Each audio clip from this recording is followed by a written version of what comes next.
우리의 방패가 되시며 보호자 되시는 하나님, 오늘도 거룩하신 주님을 온 마음을 다해 예배하오니 받아주시옵소서.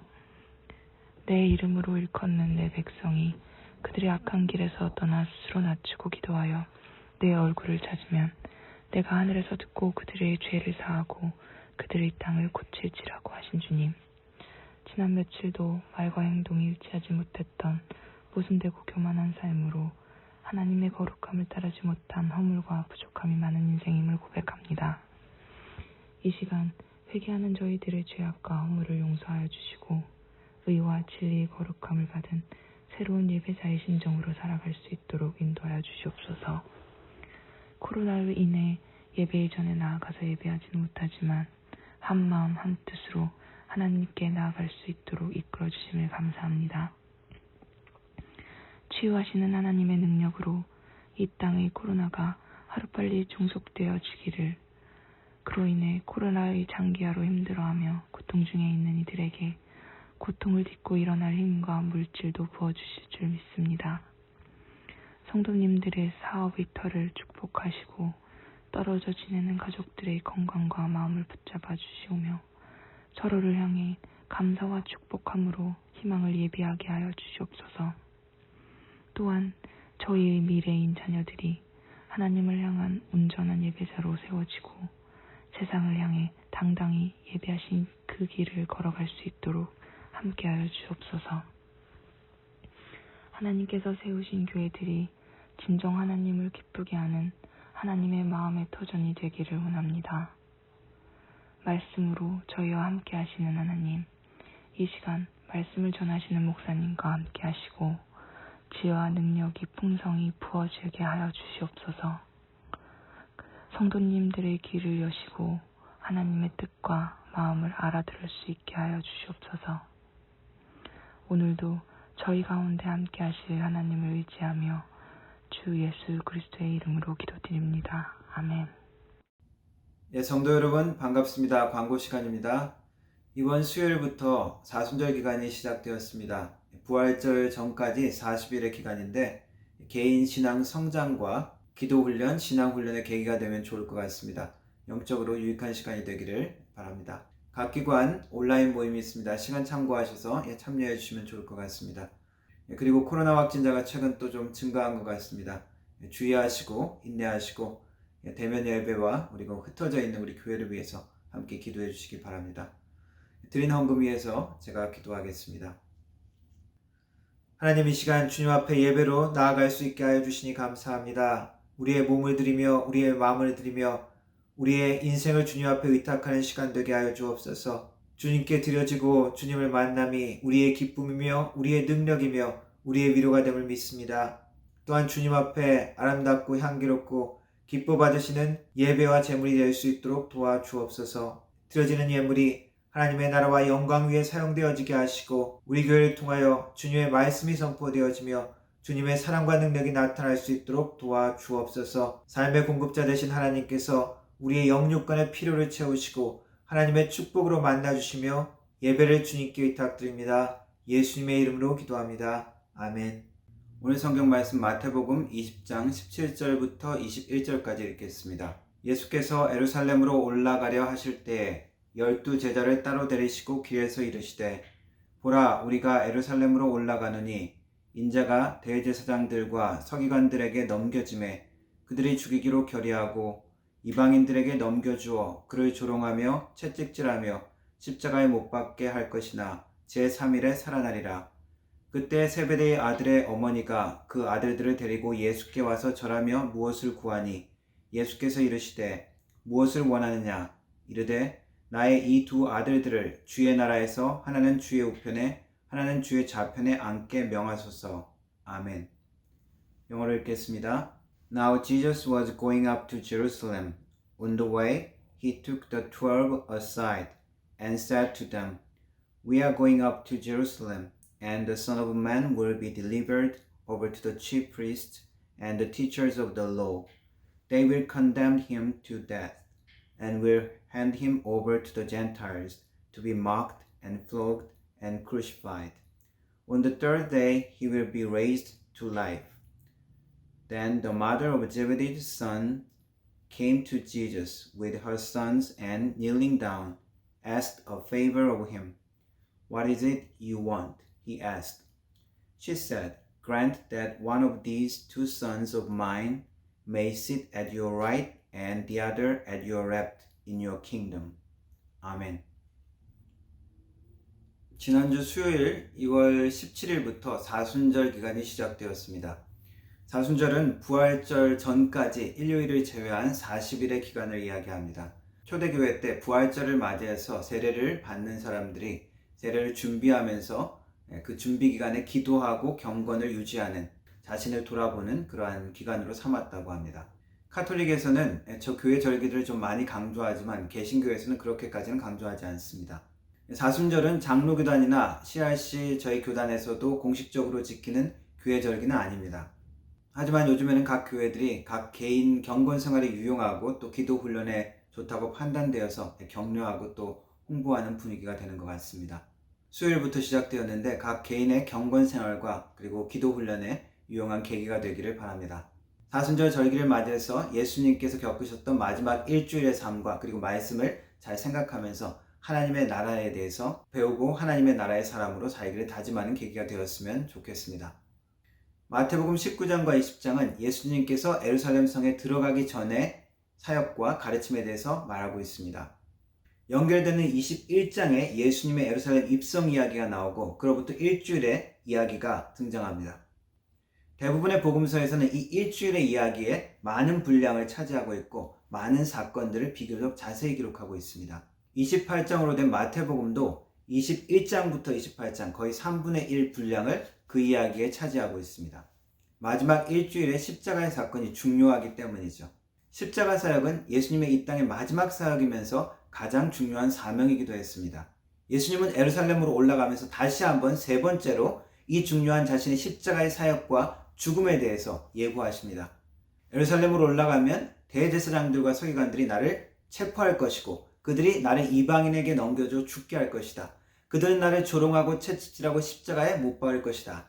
하지만 나는 3일 후에 다시 살아날 것이다. 이러한 이제 곧 닥치게 될, 이제 예루살렘에 들어가면 직면해야 될 일을 말씀하십니다. 심각한 예수님의 최후의 비장한 사명에 대해서 말씀하고 계십니다. 그러나 제자들은 여전히 다른 것에 관심이 있습니다. 하나님의 나라가 아니라 다른 나라에 살고 있는 것 같습니다. 세베대의 두 아들 야고보와 요한은 그의 어머니까지 동원해서 예수님께 요청합니다. 이제 예루살렘에 들어가면 주님께서 나라를 회복하실 것인데, 다윗의 나라를 회복하실 것인데 그때 우리 두 아들을 주님의 영광된 자리에 좌우에 앉게 해주십시오. 이것이 그들의 요청이었습니다. 우리 주님의 관심과 우리의 관심이 얼마나 동떨어질 수 있는지 알려주는 말씀입니다. 예수님은 예루살렘으로 올라가기 전에 계속해서 하나님의 나라의 원리가 이 세상의 원리와 얼마나 다른지 계속해서 가르치고 계십니다. 결혼과 이혼에 관한 하나님의 의도와 마음을 가르쳐 주십니다. 내 마음에 들면 결혼하고 내 마음에 싫어지면 이혼하면 되는 것이 세상의 원리입니다. 사랑의 감정이 사라지면 같이 살 필요가 없다고 세상은 이야기하는 것입니다. 그러나 예수님은 결혼이 인간들의 결정을 넘어선 하나님께서 계획하신 신성한 제도라고 가르쳐주고 계십니다.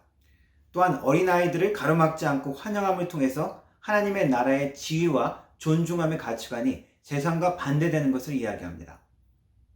세상 사람들이 생각하기에는 아무것도 아니고 가치 없고 무시하는 그것이 하나님의 나라에는 가치 있는 것이 된다는 것입니다. 하나님의 나라는 저 어린아이들의 것이다 라고 말씀하십니다.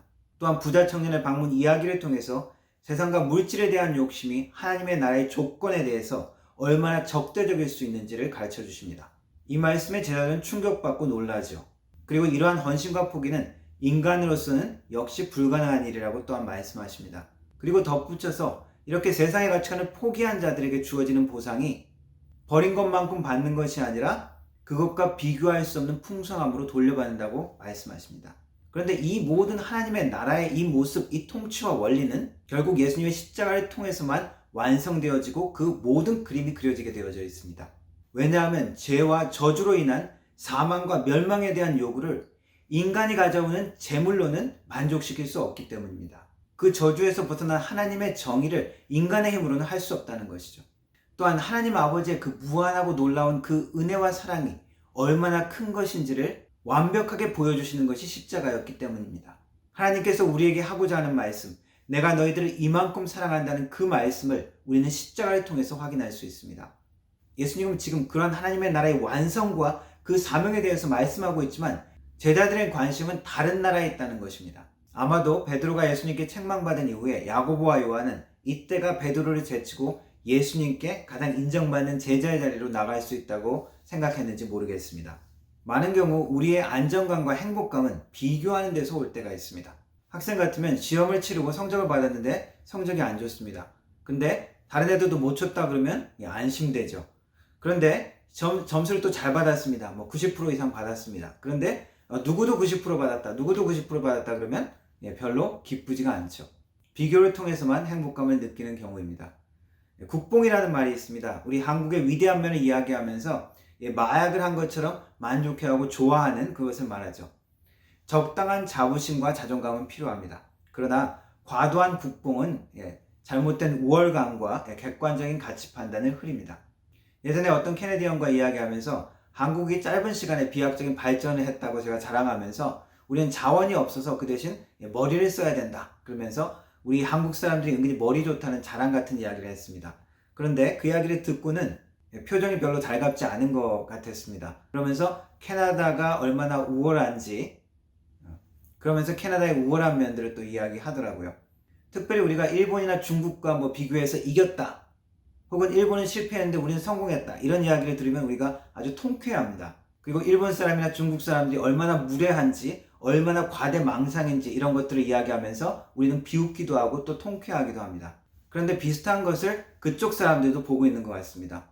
예전에 중국 사람을 만났는데 그 사람 이야기가, 야, 너희 한국 사람들은 중국 대륙이 다 너희들 나라 땅이었다며, 그렇게 생각한다며, 그렇게 막 이야기를 하면서 비웃는 것을 보았습니다. 우리가 그러한 것들을 보면서 통쾌하고 혹은 분노해하면 할수록 유튜브 알고리즘은 어떻게 합니까? 아, 이런 거 좋아하는구나 그러면 계속 그런 것만 노출시키죠. 그러면 항상 우리 편은 위대하고 정당하고 상대편은 쓰레기처럼 보이게 되죠. 한편으로 이렇게 비교해서 오는 우월감, 상대방을 누르는 데서 오는 성취감, 이런 것은 본인 스스로의 자존감이 충분히 높지 않다는 의미가 될 수도 있습니다. 그리고 예수님께서 가르치는 하나님의 나라의 원리는 그렇게 비교함으로 우리의 인격과 가치가 결정되는 것이 아니라고 말씀하시는 것입니다. 우리는 신앙생활을 하면서도 비슷하게 비교를 통한 자기 자만과 자기 높임에 관심이 쏠려 있을 때가 많이 있습니다.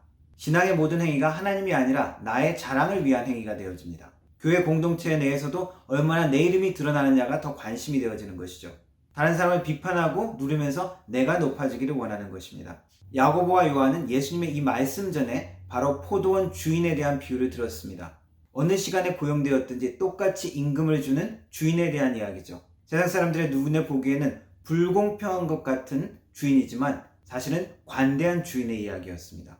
하나님의 나라의 원리는 공정한 원리를 포함하지만 그것을 넘어서는 은혜의 원리가 있다는 것을 가르쳐주고 있습니다. 하지만 야고보와 요한, 제자들은 여전히 그것을 생각하지 못하고 있는 것입니다. 여전히 남들보다 앞서야 기쁘고 남들을 위해서 지배해야 만족스럽고 남들이 나에게 순종해야 한다고 생각하는 세상 원리 가운데 있는 것입니다. 주님은 다시 한번 하나님의 나라에 대해서 제자들에게 말씀합니다. 상대방을 사랑으로 세워주는 것이 기쁨이 되는 나라고 남을 존중하고 섬길 때 더 위대해진다는 것입니다. 내 것을 낭비하고 희생하고 나눌 때 풍성한 자가 되며 부한 자가 된다는 것을 가르쳐주고 있습니다. 용납하고 용서하는 자가 하나님의 은혜를 경험하는 자라고 가르쳐주고 있습니다. 야고보와 요한을 포함한 제자들은 여전히 세상 나라의 원리 가운데 하나님의 나라의 원리를 바라보지 못하고 있습니다. 영적인 눈이 아직 뜨이지 못하는 것이죠. 영적인 귀가 아직 열리지 않은 것입니다.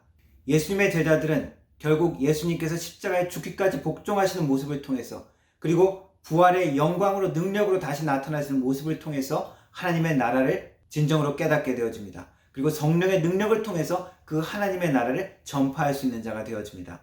우리에게는 이미 십자가에 대한 원리와 말씀이 주어져 있습니다.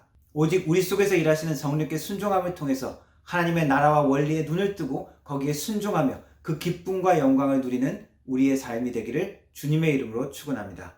기도하겠습니다. 아직도 세상의 원리 가운데 하나님의 나라의 능력과 그 축복을 경험하지 못하는 우리를 긍휼히 여겨 주옵소서. 우리의 영적인 눈이 띄어지고 성령께서 하시는 말씀에 순종하여 하나님의 나라의 축복과 능력을 경험하며 하나님의 사랑 가운데 감사함으로 기쁨으로 살아가는 우리의 삶 될 수 있도록 주님 도와 주옵소서. 예수님의 이름으로 기도합니다. 아멘.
축도함으로 예배 마치도록 하겠습니다.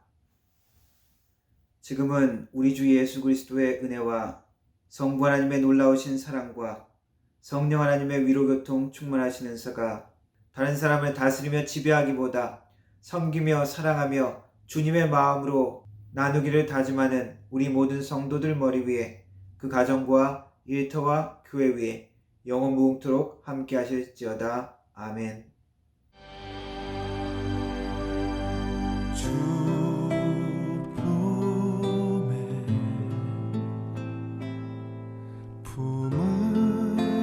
품으소서.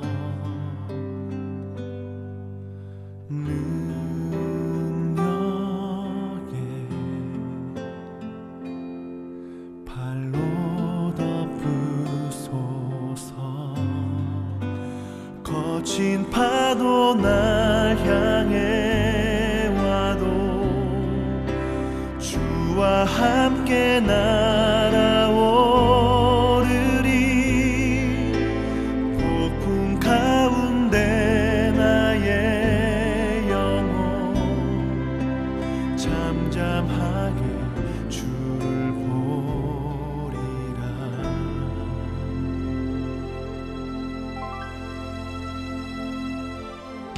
주님 안에